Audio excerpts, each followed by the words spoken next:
আসসালামু আলাইকুম সুপ্রিয় দর্শক, আপনারা ভিডিওতে দেখতে পাচ্ছেন গ্রামের কৃষক ভাইরা ধানের জমিতে আগাছা নিধনের কাজ করছেন, অর্থাৎ নিড়ানি দিচ্ছেন।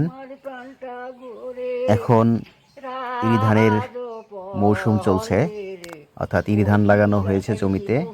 ধানগুলো সবে কালো হয়ে উঠছে।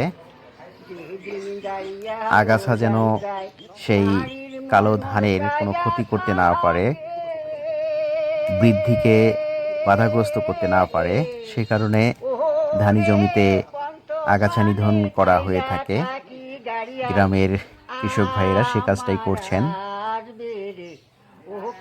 দেখতেই পাচ্ছেন আপনারা। আমাদের অঞ্চলের সব জমিতেই প্রায় এভাবেই ধান লাগানো হয়েছে। কোথাও ফাঁকা জায়গা দেখা বড়ই ভার।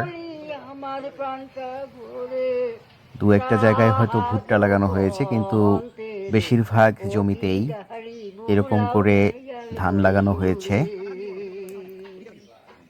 আমাদের উত্তর অঞ্চলের মানুষ কৃষির উপরে অনেকটাই নির্ভরশীল।